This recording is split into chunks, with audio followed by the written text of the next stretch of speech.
Hello students. हम लोग पढ़ रहे थे एड्रेनर्जिक रिसेप्टर ब्लॉकर्स के बारे में और फर्स्ट लेक्चर के अंदर हमने सिलेक्टिव जो हमारे पास non selective adrenergic receptor blockers होते हैं उनके बारे में पढ़ा था।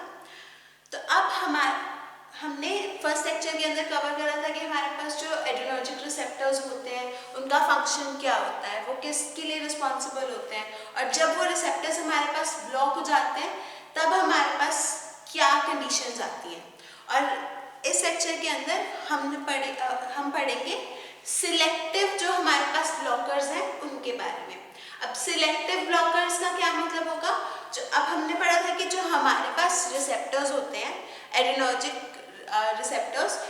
रिसेप्टर्स हमारे पास अल्फा 1 और अल्फा 2 दो टाइप्स के रिसेप्टर होते हैं, मेजर जो हमारे पास क्लासेस हैं।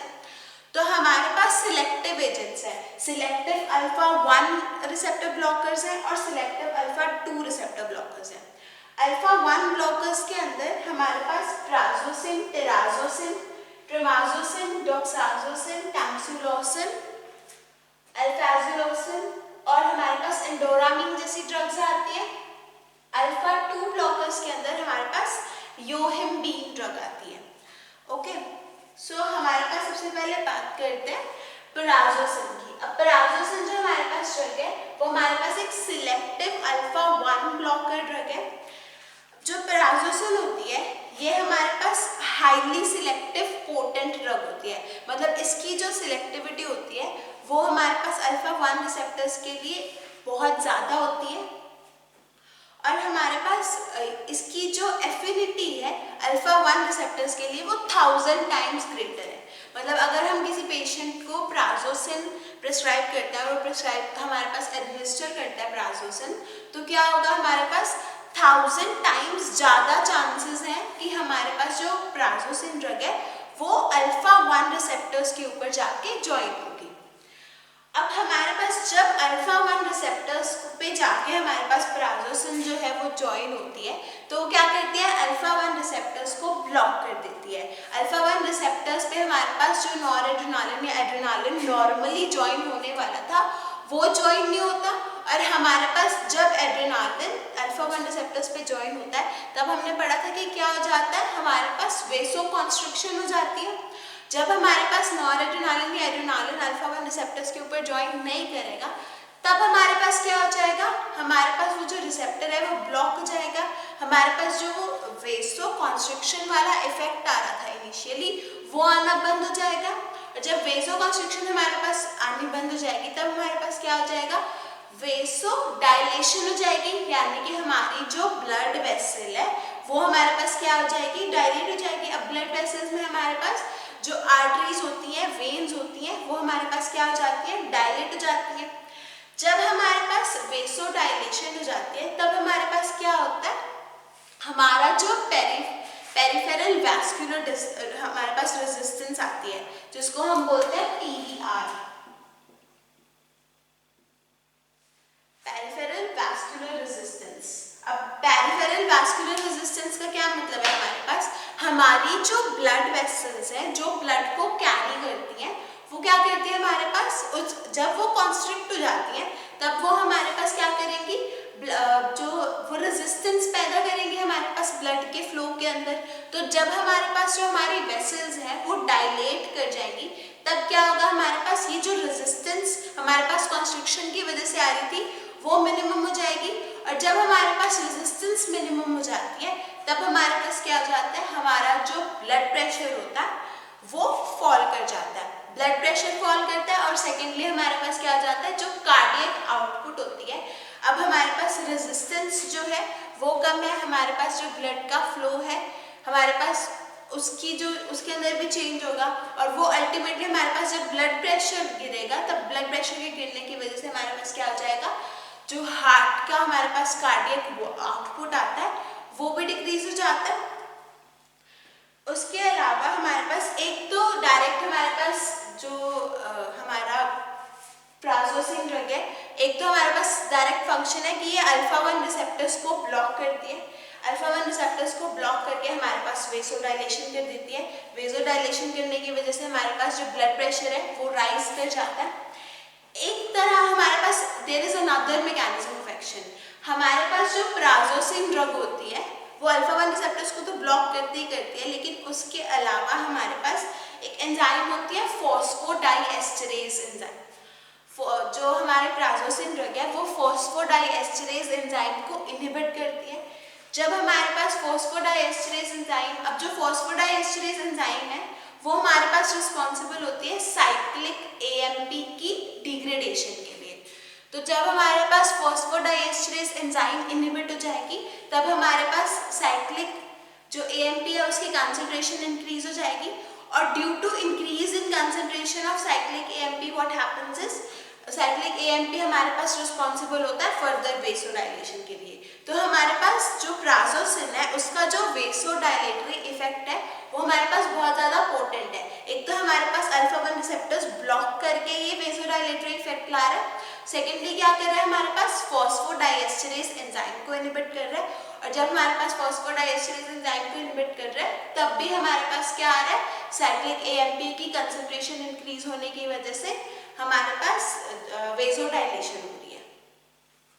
अब उसके अलावा हमारे पास प्राजोसिन और के और भी एक्शंस होते हैं, जैसे कि हमारे पास जो प्राजोसिन ड्रग है वो हमारे पास क्या करती है, जो लो डेंसिटी लिपोप्रोटीन होता है यानी कि एलडीएल, जो हमारे पास बैड कोलेस्ट्रॉल माना जाता है, और जो ट्राइग्लिसराइड्स होते हैं इसकी जो कंसंट्रेशन है वो प्राजोसिन डिक्रीज करवा देता है और हमारे पास इंक्रीज करवा देता है कंसंट्रेशन हाई डेंसिटी लिपोप्रोटीन की। उसके अलावा हमारे पास प्राजोसिन का यूरिनरी ब्लैडर के ऊपर भी एक इफेक्ट देखा गया है। हमारे पास यूरिनरी ब्लैडर को रिलैक्स कर देता है प्राजोसिन, और हमारे पास जो प्रोस्टैटिक कैप्सूल होता है उसके अंदर भी हमारे पास इफेक्ट शो करता है प्राजोसिन। सो प्राजोसिन के हमारे पास बहुत ज़्यादा सिग्निफिकेंट इफेक्ट्स हैं। अब ये जो हमारे पास एक्शंस हमने देखे, इसके अलावा हमारे पास प्राजोसिन के कुछ साइड इफेक्ट्स होते हैं। अब साइड इफेक्ट्स हमारे पास कैसे हैं, प्राजोसिन का जो साइड इफेक्ट है वो हमारे पास फर्स्ट डोज फिनोमिना से देखा जाता है।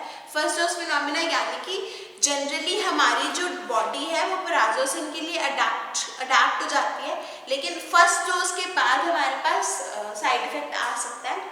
तो वो स्पेसिफिकली हमारे पास क्या होता है, प्राजोसिन के एडमिनिस्ट्रेशन से हमारे पास फर्स्ट डोज के बाद पोस्चरल हाइपोटेंशन हो जाती है। अब हमारे पास ब्लड क्या कर रहा है, जो प्राजोसिन ड्रग है वो हमारे पास अल्फा 1 रिसेप्टर्स को ब्लॉक कर रहा है। अल्फा 1 रिसेप्टर्स जब ब्लॉक हो रहे हैं तब वेसोडाइलेशन हो रही है। वेसोडाइलेशन होने की वजह से क्या होता है, हमारे पास ब्लड प्रेशर डिक्रीज कर जाता है। अब जब ब्लड प्रेशर हमारे पास इतना ज़्यादा डिक्रीज कर जाएगा कि हमारे पास हाइपोटेंशन हो जाएगी due to the use of prazosin. तो अब हमारे पास कैसी हमारे पास हाइपोटेंशन होती है कि हमारे पास जब हमारा पेशेंट जो है जिसने प्राजोसिन एडमिनिस्टर करी हुई है वो जब हमारे पास एक सिटिंग पोजीशन से अपने पोस्चर को चेंज करेगा, स्टैंड करेगा, तो क्या हो जाएगा हमारे पास, उसके अंदर सडनली बीपी का फॉल हो जाएगा। या फिर हमारे पास स्टैंडिंग से वो बैठेगा तब हमारे पास हमारे पोस्चर के चेंज होने की वजह से जब हमारे पास जो ब्लड प्रेशर है उसका हमारे पास जब फॉल कर जाता है तब हमारे पास पोस्चरल हाइपोटेंशन होता है। अब इसके अंदर हमारे पास क्या हो सकता है, जो पेशेंट है वो फेंट भी कर सकता है, हमारे पास हाइपोटेंशन इतना ज़्यादा सिग्निफिकेंट होता है। लेकिन अब इस जो ये साइड इफेक्ट है इसको अवॉइड किया जा सकता है। अगर हम प्राजोसिन को एडमिनिस्टर करें, अगर किसी पेशेंट में हम प्राजोसिन स्टार्ट करने वाले हैं तो क्या किया जाए, हमारे पास इनिशियली 0.5 mg की डोज दी जाए बिफोर बेड, ताकि हमारे पास उस पेशेंट को पता ही ना चले कि उसको हाइपरटेंशन हुआ है। बिफोर बेड वो ड्रग हमारे पास एडमिनिस्टर की जाती है और उसके बाद हमारे पास जो इसका साइड इफेक्ट की अपीयरेंस है वो नॉर्मली हमारे पास डिक्रीज हो जाती है। अब पोस्चरल हाइपोटेंशन के अलावा हमारे पास प्राजोसिन की वजह से हेडेक और डिजीनेस जैसे साइड इफेक्ट्स देखे गए हैं। सो ये हमारे पास जो अल्फा 1 रिसेप्टर ब्लॉकर्स है, प्राजोसिन जो ड्रग है वो हमारे पास एक प्रोटोटाइप ड्रग है। हमारे पास मेजरली जो हमारे पास जो ये बाकी सारी ड्रग्स हैं उनका जो मैकेनिज्म ऑफ एक्शन है वो हमारे पास सिमिलर है प्राजोसिन से। ये भी सारे क्या करते हैं, अल्फा 1 रिसेप्टर्स को ब्लॉक करते हैं। अब ये जो हमारी ड्रग्स हैं टेराजोसिन, ट्रेमाजोसिन, डॉक्साजोसिन। ये जो तीनों ड्रग्स हैं, ये अल्फाजोसिन और हमारे पास टैमसुलोसिन, ये जो ड्रग्स हैं ये हमारे पास कॉन्जेनर्स हैं प्राजोसिन के, यानी कि हमारे पास इनका जो स्ट्रक्चर है वो हमारे पास प्राजोसिन से मैच करता है। प्राजोसिन हमारे पास इनिशियली डिस्कवर हुआ था, उसके हमारे पास बाद में ये जो ड्रग्स है ये डिस्कवर हुई। अब ये जो कॉन्जेनर्स हैं प्राजोसिन के, हमारे पास ये सारी की सारी ड्रग्स लॉन्गर एक्टिंग ड्रग्स हैं, सिर्फ 1 डोज वंस डेली हमारे पास दी जाती है। और ये जो ड्रग्स है इनकी जो सिलेक्टिविटी है अल्फा 1 रिसेप्टर्स के लिए वो फर्दर और भी ज़्यादा इंक्रीज हो जाती है। और हमारे पास जो ये टेराजोसिन, ट्रामाजोसिन, डॉक्साजोसिन, ये जो बाकी की ड्रग्स हैं इनके अंदर हमारे पास जो पोस्चरल हाइपोटेंशन है उसका इंसिडेंस भी कम है इन कंपैरिजन टू पेराजोसिन। और हमारे पास ये जो ड्रग्स हैं ये भी हमारे पास कोलेस्ट्रॉल के लेवल के ऊपर इफेक्ट डालती है। हमारे पास जो लो डेंसिटी लिपोप्रोटीन होता है उसका लेवल डिक्रीज कर देती हैं, और जो हाई डेंसिटी लिपोप्रोटीन होता है उसका लेवल हमारे पास इंक्रीज कर देती हैं। अभी अगर हम स्पेसिफिक एजेंट्स की बात करें तो सबसे पहले बात आती है हमारे पास टेराजोसिन की। अब जो टेराजोसिन ड्रग है, टेराजोसिन हमारे पास हाईली सिलेक्टिव है अल्फा 1 रिसेप्टर्स के लिए।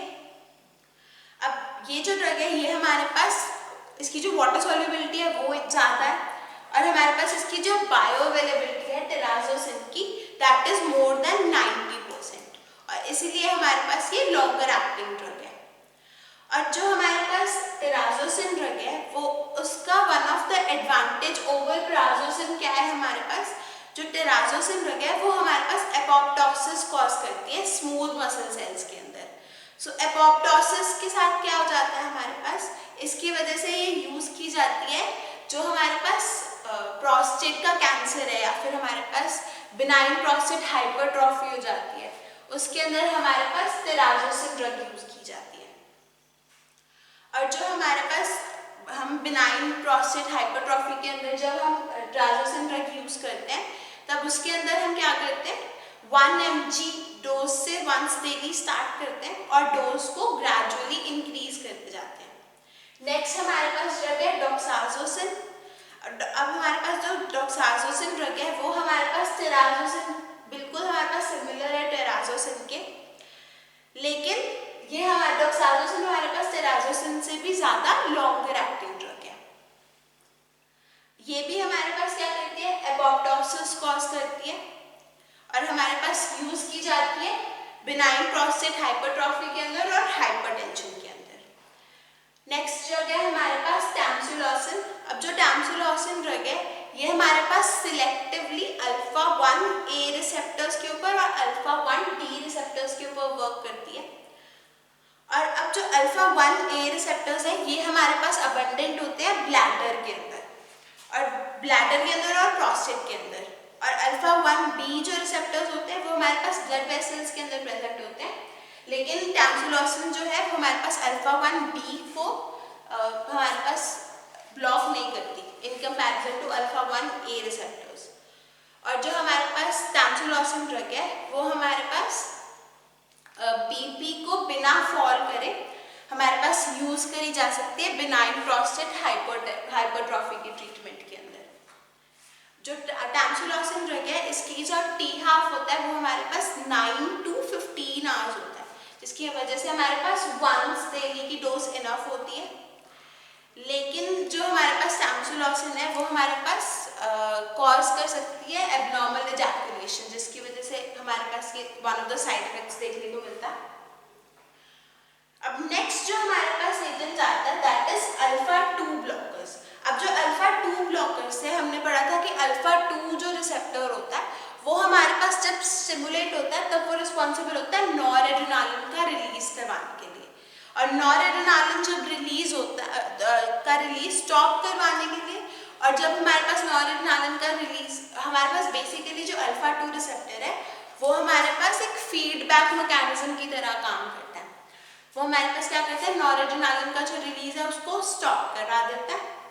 सो अगर हम अल्फा 2 रिसेप्टर्स को ब्लॉक कर देंगे तो क्या आ जाएगा, हमारे पास नॉरएड्रेनालिन का जो रिलीज है वो स्टॉप नहीं होगा, और हमारे पास नॉरएड्रेनालिन जो है जब उसका रिलीज स्टॉप स्टॉप नहीं होगा, जब वो एक्सेस में आ जाएगा तब क्या होगा हमारे पास, जो हमारे पास क्या हो जाएगा, जो हार्ट रेट है वो हमारे पास, जो नॉरेड्रेनालिन होता है वो हमारे पास रिस्पॉन्सिबल होता है बीटा रिसेप्टर्स को स्टिमुलेट करने के लिए। हमारे पास नॉरेड्रेनालिन बीटा रिसेप्टर्स के ऊपर जाएगा जो हार्ट पे प्रेजेंट है, उनको स्टिमुलेट करेगा और हमारे पास हार्ट रेट जो है वो इंक्रीज हो जाएगी। अब हार्ट रेट इंक्रीज हो जाएगी तो इन टर्न हमारे पास क्या हो जाता है, ब्लड प्रेशर इंक्रीज हो जाता है। अब हमारे पास ये जो योहिम्बिन ड्रग है ये हमारे पास क्या करती है, हमारे जो जेनिटल्स होते हैं उसके अंदर हमारे पास कंजेशन कॉज करती है और हमारे पास जो साइकोजेनिक इम्पोर्टेंस होती है उसकी ट्रीटमेंट के अंदर योहिम्बिन यूज की जाती है। और उसके अलावा हमारे पास जो योहिम्बिन ड्रग है ये हमारे पास एक एफ्रोडीजियाक मानी जाती है।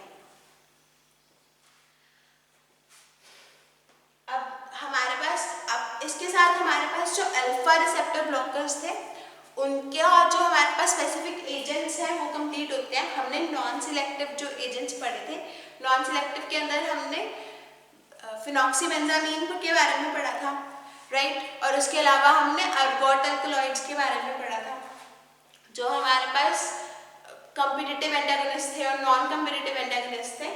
अब नेक्स्ट हमने पढ़ा सिलेक्टिव ब्लॉकर्स के बारे में जो कि हमारे पास अल्फा 1 ब्लॉकर्स और अल्फा 2 ब्लॉकर्स। अब जो ये हमारे पास एजेंट्स हैं, जो हमारे पास नॉन सिलेक्टिव या सिलेक्टिव एजेंट्स हैं, इनका यूज कहाँ पे होता है?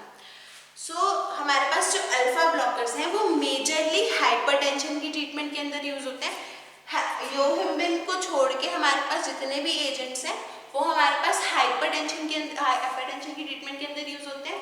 अगर किसी पेशेंट का हमारे पास किसी गिवन रीजंस की वजह से जब ब्लड प्रेशर बहुत ज़्यादा राइज करता हो तब हमारे पास प्राजोसिन की कोई भी ड्रग दी जा सकती है। ये सारी ड्रग्स हमारे पास रिस्पॉन्सिबल होती हैं ब्लड प्रेशर के वेजोडाइलेशन कॉज करके ब्लड प्रेशर को फॉल करवाने के लिए।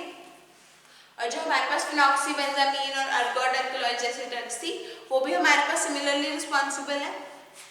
सेकेंड, हमारे पास फियोक्रोमोसाइटोमा की ट्रीटमेंट के अंदर हमारे पास अल्फा ब्लॉकर्स यूज किए जाते हैं।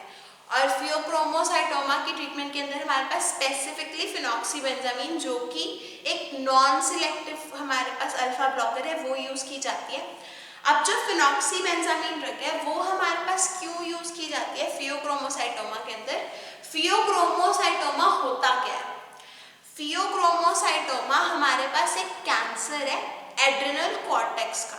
जो हमारी किडनी होती है उसके ऊपर हमारे पास एक एड्रिनल ग्लैंड प्रेजेंट होता है। उस ग्लैंड के अंदर हमारे पास जब कैंसरस सेल्स का प्रोडक्शन स्टार्ट हो जाता है तब हमारे पास जो ट्यूमर कॉज होता है वो होता है हमारे पास फियोक्रोमोसाइटोमा। अब इस ट्यूमर की वजह से हमारे पास क्या हो जाता है, एड्रिनल कॉर्टेक्स का हमारे पास वर्क क्या होता है, एड्रेनालिन नॉरएड्रेनालिन की प्रोडक्शन करना।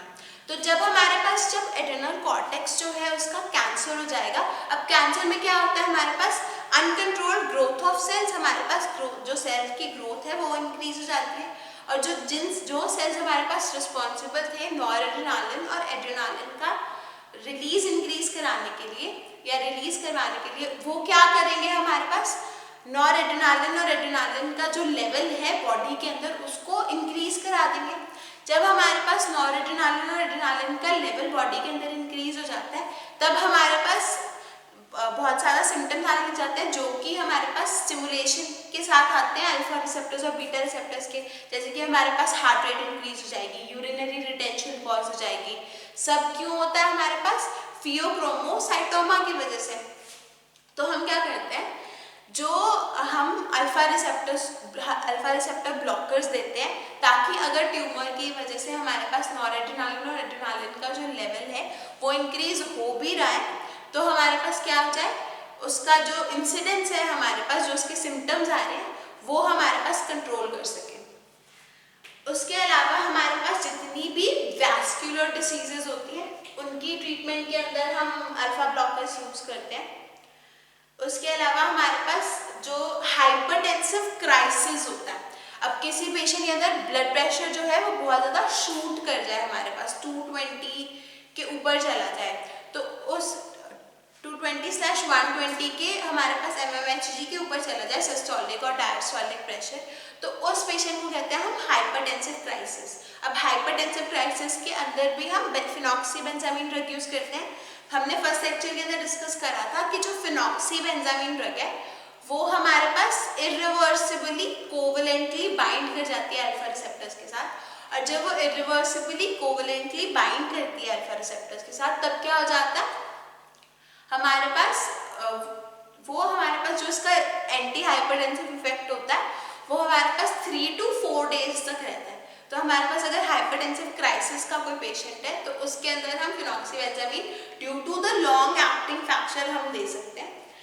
उसके अलावा हमारे पास जो हार्ट फेलियर के पेशेंट्स होते हैं उनके अंदर हम वेजोडाइलेटर्स के कंजंक्शन में हम प्राजोसिन जैसी ड्रग्स दे सकते हैं।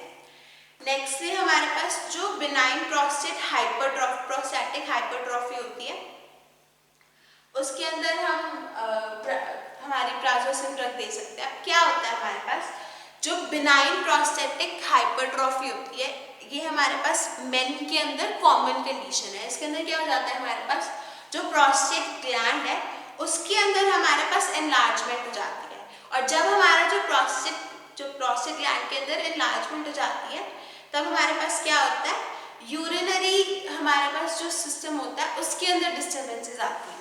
जो पेशेंट है वो हमारे पास यूरिन को इवैक्यूएट नहीं कर पाता, हमारे पास एक्सक्रीट नहीं कर पाता, हमारे पास इरेगुलर हमारे पास हमारी जो यूरिन पास करने की एबिलिटी होती है वो इरेगुलर हो जाती है, और इसकी वजह से हमारे पास अर्जेंसी इनकॉन्टिनेंस जैसी प्रॉब्लम्स आती हैं। तो जब हम अल्फा 1 रिसेप्टर्स को ब्लॉक करते हैं ब्लैडर के अंदर, प्रोस्टेट के अंदर और यूरेथ्रा के अंदर, तब हमारे पास क्या होता है हमारी जो ड्रग्स हैं वो अल्फा 1 रिसेप्टर्स को जब ब्लॉक कर देंगी तब जो यूरेथ्रा है यूरिनरी ब्लैडर है वो हमारे पास क्या हो जाएगा रिलैक्स हो जाएगा, हमारे पास उनकी जो वॉल्स हैं, और हमारे पास वो क्या करेंगे टोन लूज कर जाएंगे। अब जब हमारे पास टोन लूज कर जाएंगे तब वो क्या करेंगे हमारे पास जो रेजिस्टेंस आ रही थी प्रोस्टेट ग्लैंड की वजह से वो स्लाइडली हमारे पास क्या हो जाएगी डिक्रीज हो जाएगी, और जब हमारे पास यूरिन के फ्लो के अंदर रेजिस्टेंस नहीं होगी तब हमारे पास यूरिन जो मैच्योरेशन का प्रोसेस है वो इजीली हमारे पास प्रॉपर्ली हम उसको इवैक्यूएट कर पाएंगे। उसके अलावा हमारे पास जिन पेशेंट्स के अंदर इरेक्टाइल डिसफंक्शन होता है उनके अंदर भी हमारे पास ये ड्रग यूज की जाती है। जो फेंटोलामीन ड्रग है उसको पेपावेरिन के साथ कॉम्बिनेशन में दिया जाता है। ये जो हमारे पास किसी पेशेंट के अंदर हम जो सिल्डेनाफिल ड्रग यूज होती है, सिल्डेनाफिल के हमारे पास ऑल्टरनेटिव के केस में हमारे पास अल्फा ब्लॉकर्स यूज किए जाते हैं। सो विद दिस जो आपके अल्फा ब्लॉकर्स हैं एड्रेनर्जिक सिस्टम के वो फिनिश होते हैं। नेक्स्ट लेक्चर के अंदर हम बीटा एड्रेनर्जिक ब्लॉकर्स के बारे में पढ़ेंगे। Thank you.